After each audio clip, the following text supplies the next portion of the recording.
nació el 22 de mayo de 1937 en La Plata, provincia de Buenos Aires, y fue asesinado por error en Guatemala el 9 de julio del 2011.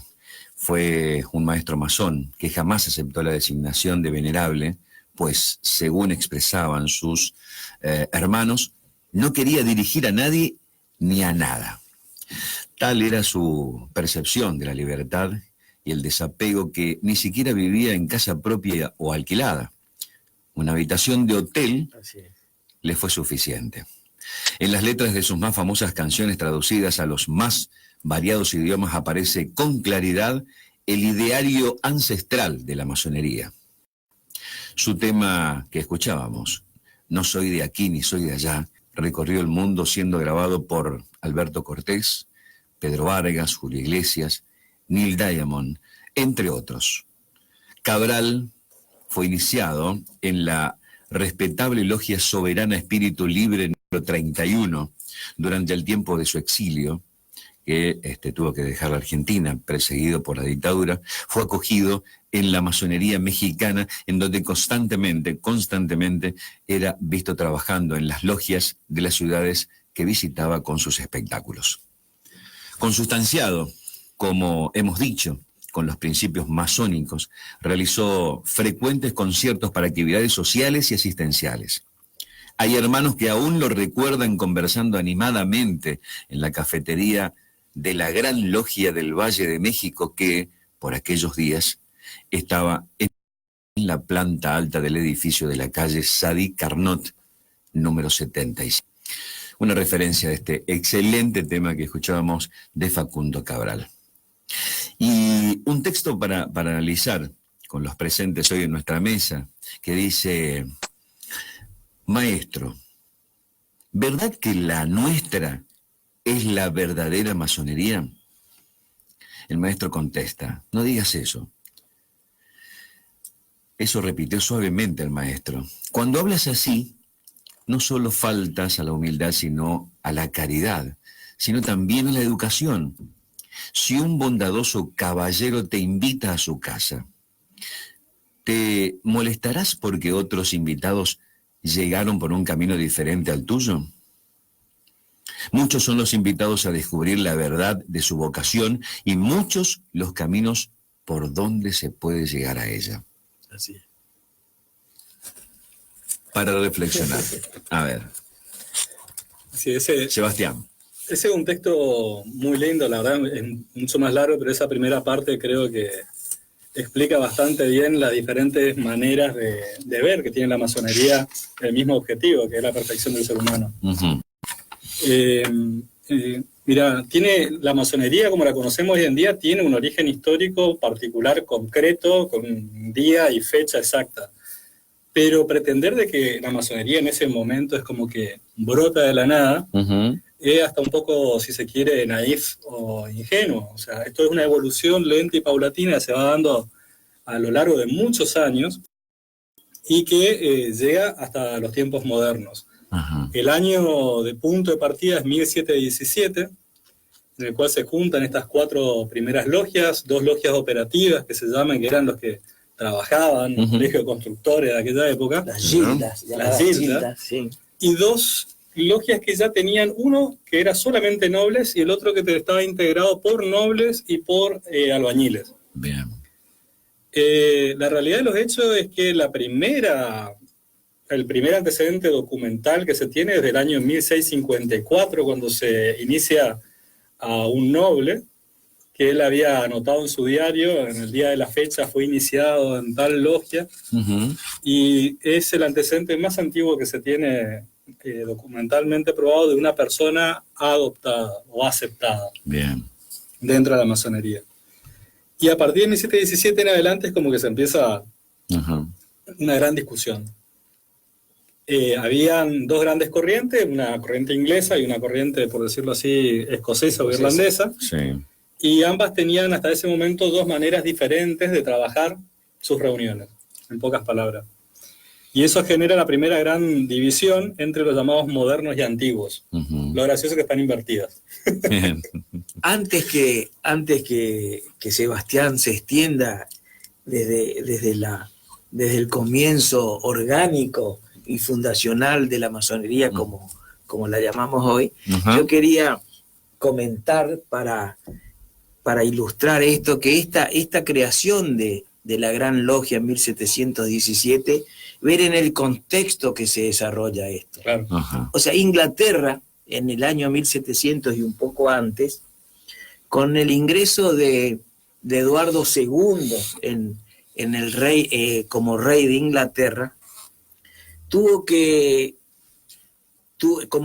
y anteriormente, como antecedente, con la lucha de los nobles y las clases populares en Inglaterra, ya hubo una concesión de parte del reinado a través de la Carta de 1215, ¿no es cierto?, de 1215, de la Carta Magna de 1215, ahí hubo una concesión de parte del rey a los derechos que tenía la ciudadanía, que empieza en 1215 con la Carta Magna, pero que toma fuerza después, muchos años después, y con la impronta del movimiento iluminista en Europa, la corona inglesa tiene que hacer nuevos renunciamientos a los derechos inalienables que tenían como derecho a la corona, claro, la superioridad con respecto a las clases populares, y empieza a resignar derechos que la sociedad, la burguesía, lo que se llamaba,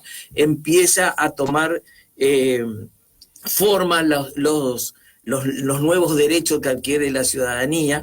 El rey le deja participar, y es ahí donde se forman la Cámara de los Comunes y la Cámara de los Nobles. O sea, la ciudad, los elementos más populares empiezan a tener una influencia en la formación del nuevo Estado inglés, y en ese contexto de aparición del iluminismo con las ideas nuevas de la representación del Estado, ahí aparecen las ideas de Rousseau, de Voltaire, que le dan una nueva impronta a lo que va a ser los estados formados en ese momento. Es que aparece la formación de la logia, de la Gran Logia de Inglaterra. En realidad no. Pero en ese contexto sí es cierto de que la masonería tenía ya delegadas funciones del rey a partir del año 920, que se emite el famoso documento de la Constitución de York, claro, que es el documento primigenio del cual arranca en adelante un poco esta individualidad. Podemos ver cuadros en esa época, porque cuadros pictóricos, es muy representativo los estamentos, claro, la nobleza y el rey, el clero, el pueblo, y al lado, eso en los de la Edad Media, claro, aparecen los constructores.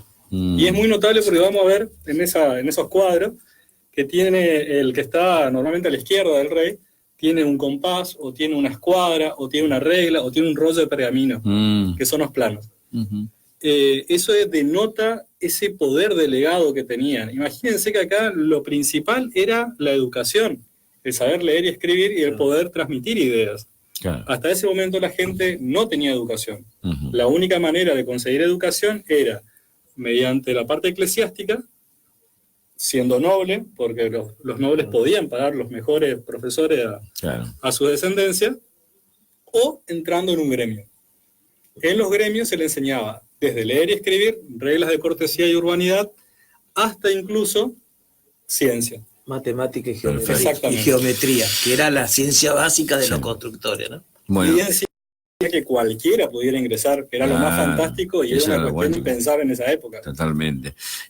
Nos está quedando poco tiempo, veo que nos está yendo el programa de las manos prácticamente, pero no quiero alejarme de los ritos que estábamos hablando hoy, ¿no? Porque todavía quería que nos explique qué diferencia hay entre el rito que nos comentaba Fernando sobre el escocés, sobre el rito de York, por ejemplo. Mira, el rito de York, por decirlo así, es más antiguo, porque los primeros antecedentes que se tienen son en el año 1730.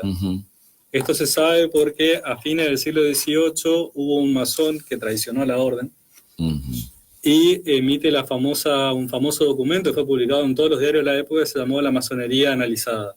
Y él transcribe, que es la primera transcripción que se tiene, de los rituales de los 3 primeros grados. Y eso hace un doble disparador. Por un lado, que la gente vea la masonería y eso permite un aumento del caudal de la gente dentro de la masonería. Totalmente. Y por otro lado, que la masonería empieza a mirar, porque hasta ese momento era oral todo, la transmisión era todo oral, claro. Y empieza a unificar los criterios y empieza a unificar los rituales que nosotros le llamamos. El rito de York, arranca en 1730, toma un poco de Irlanda, pero se consolida en Estados Unidos. Y de ahí arranca, y también es conocido como el rito del antiguo gremio masónico. Y a diferencia del rito escocés antiguo aceptado, tiene 13 grados. No tiene 33 grados. 33 y este tiene 13. 13. Ojo, no significa que el de los 33, o sea, el tiempo en el cual son otorgados es de manera similar a los 33 grados del rito escocés. Bien. No es que es porque es más corto, implique menos cantidad de tiempo, sino que aglutina en su grado claro.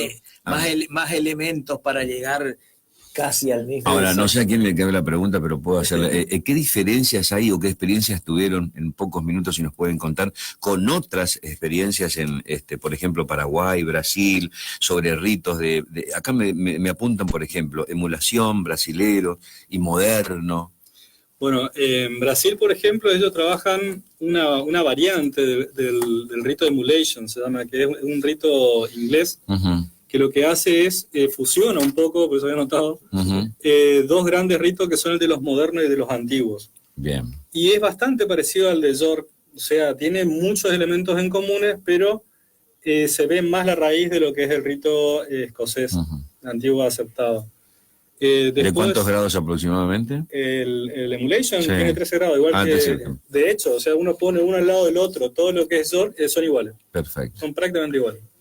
A pesar de la diferencia de los ritos, también tenemos que decir que la masonería, ser un organismo universal, si concurrimos, si cualquier hermano de Posadas concurre a una logia del mismo rito, no sé, en Europa, en Asia, en África, el rito que es el mismo, y la metodología.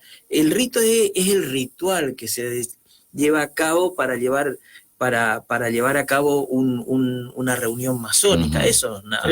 Digamos, es la ruta para el camino a casa. Claro, es la forma en que se lleva a cabo la reunión. Ese es el rito. Perfecto. Que tiene modalidades, como pueden tener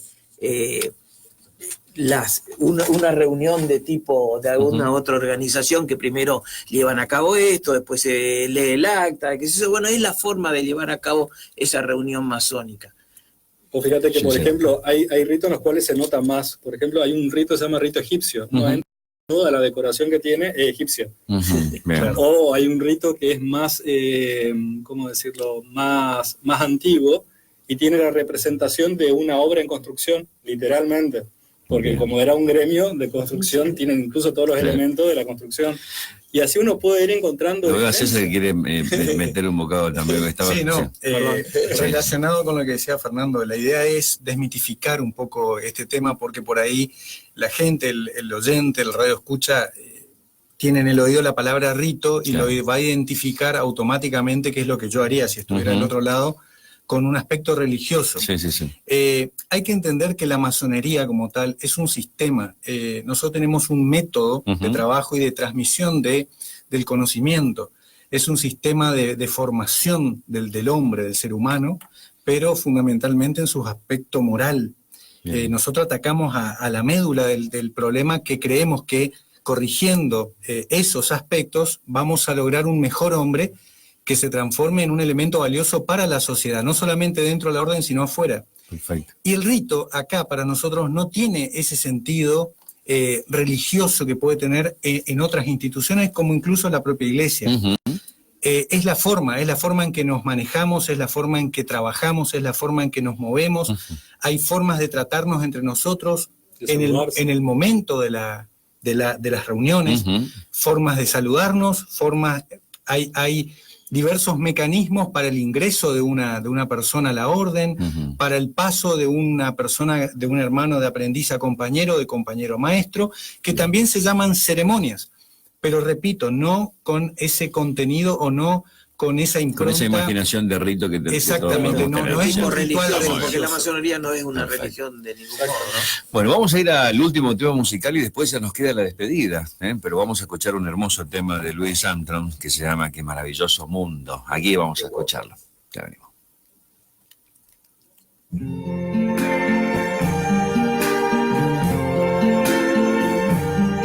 I see trees of green, red roses too.